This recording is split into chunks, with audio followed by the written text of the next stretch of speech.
Mary and all the Cheney family, honored guests, ladies and gentlemen. I appreciate this chance to say a few words about a man I was proud to call my vice president and my friend. Though not a happy assignment, I do consider it an easy one because there was so much to like and admire about Dick Cheney.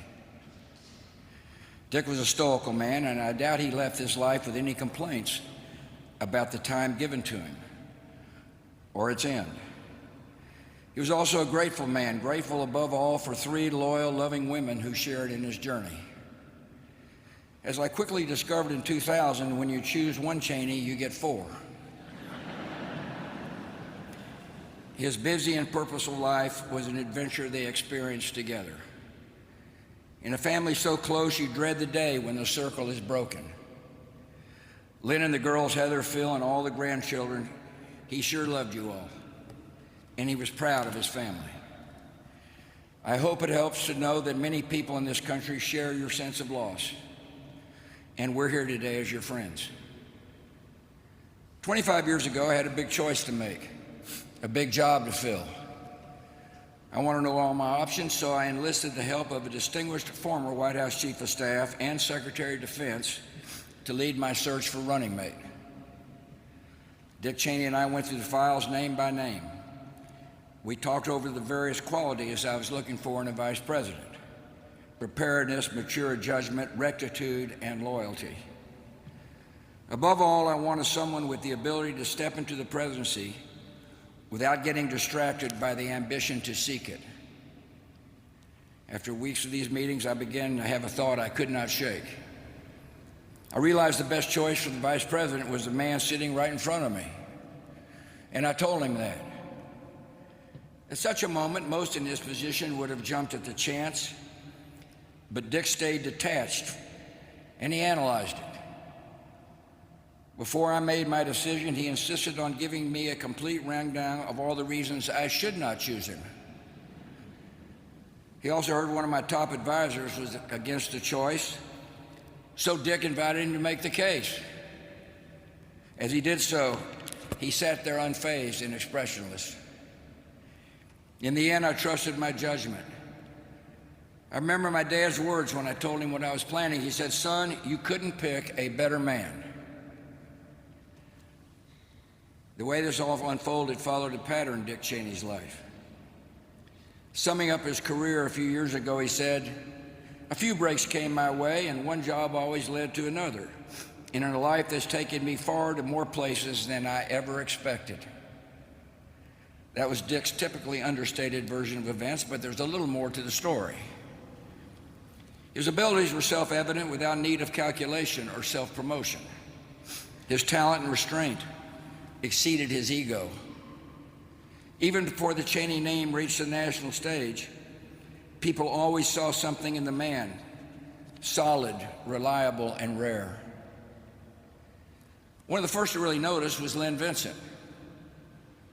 She can recall a time in their college years when Dick, as he freely admitted, lacked direction and needed some straightening out. I think we had that in common. That was Lynn's kind of project, and it did not take her long. He said many times that his life would have turned out a whole lot different if he had never met her. It may explain how in just over a decade, a guy can go in from laying transmission lines outside Cheyenne to serving as Chief of Staff of the President of the United States. In Dick's telling, those years working for Gerald Ford were special and formative. He cherished the association, and the high regard went both ways. In his memoir, President Ford described Dick's steadiness, his low-key style, and his absolute loyalty. I know exactly what he meant. These are not traits easy to come by in Washington. Being calm, reticent, undramatic, and untrustworthy are not everyone's formula for success in politics. But they were the Cheney way, and they worked. I'm reminded of a renowned senator who once gave this advice to a junior colleague. Perhaps he said, "You could occasionally allow yourself the luxury of an unexpressed thought."